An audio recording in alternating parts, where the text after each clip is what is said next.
you spoke about the likelihood of being a humdinger, but how much will the fact that, or how desperate are you that the semi-final hoodoo at the Wankhede is finally broken for India? Yes, they have won a final, but when it comes to knockouts, India have so far lost two semi-finals at the Wankhede.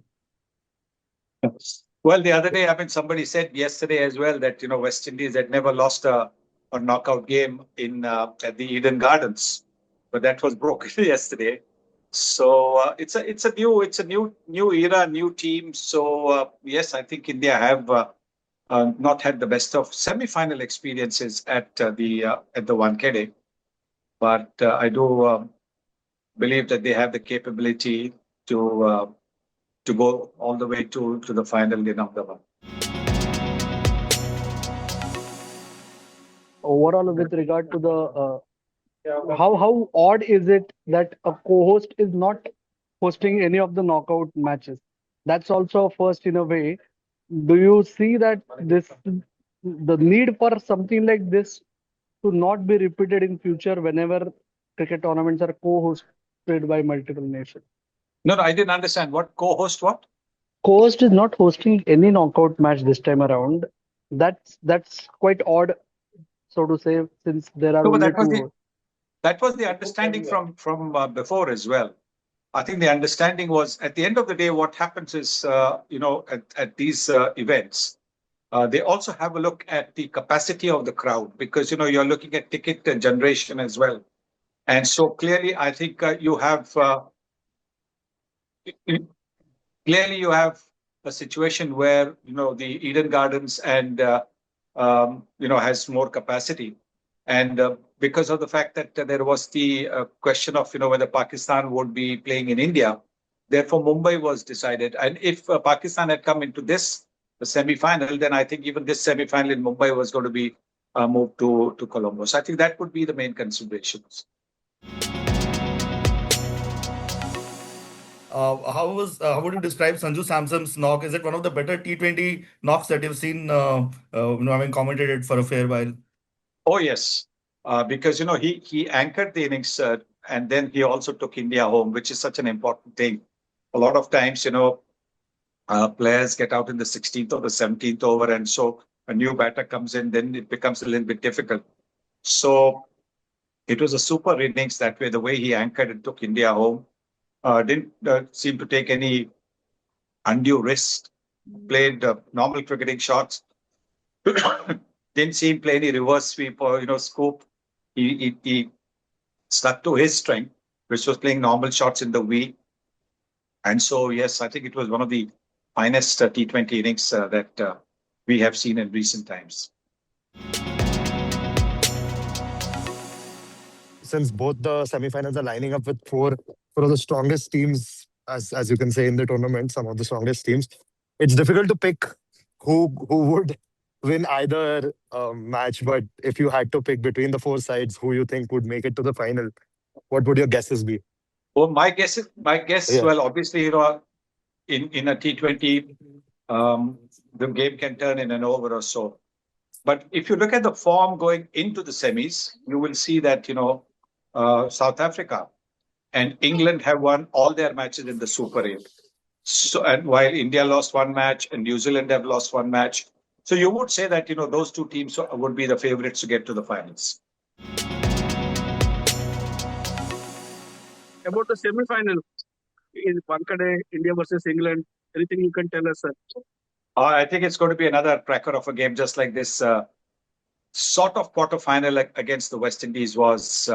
I think because both sides are very well matched. They've got batting, they've got bowling, they've got middle order, they've got the finishers. Both teams have finishers. Both teams have a variety in their bowling. Both teams also have got a fair bit of experience of T20 cricket. England have got a few players who have played in the IPL, so who are familiar with Indian conditions, who are familiar with the pressure of playing. When they play for their franchise in an away game, the pressure, the crowd pressure, which is there, they are familiar with that as well. So I think it is going to be a humdinger of a game, and like it went in Kolkata yesterday, I think this one also will likely go to the 40th over. recently in January, Jasprit Bumrah completed 10 years in international cricket, but batters still struggle to sort of score freely against him. From a batter's perspective, what makes him so hard to line up? And hypothetically, if you were to face him, how would you go about facing Jasprit Bumrah and scoring more freely against him? Well, I'm so happy I'm in the commentators box and not facing him. But you know what you see with Jasprit Bumrah is the little additions that he makes to his bowling repertoire. So when he started, he was predominantly a bowler who bowled in swingers to the right-handers and the natural away-going ball to the left-hander. But in the first season itself, I think the 2018 series in England, when India went to England in 2018, that's where he actually showed that he would be able to get the ball to move into the left-hander and take it away from the right-hander. And so he's somebody who keeps working hard at adding something to his bowling. Then the slow bouncer, then the slow Yorker. I think he just keeps on adding something.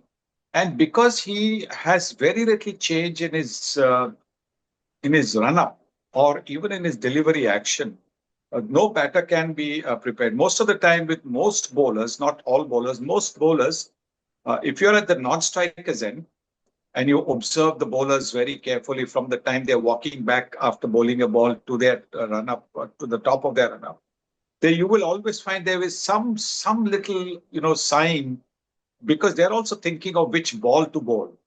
There is some little sign that gives them away. Maybe a little shrug of the shoulder, maybe a little sort of flick of the shirt or something, where you sort of and then the ball comes in, which is, and you see that over a period of time, and you realize, oh, that is the thing when he's looking to do that. As you know, I mean, you might have, if you have read Andre Agassi's book, how did he pick up, where Boris Becker was going to serve, because he wasn't able to pick his serve the first few times that he played him, and then he realized that if he had his tongue on the left as he tossed the ball up, then he would be serving wide, and if he had his tongue on the right, then he would be serving on the center line. So I mean, you try and observe that, but in Bumrah's case, he doesn't give you anything away.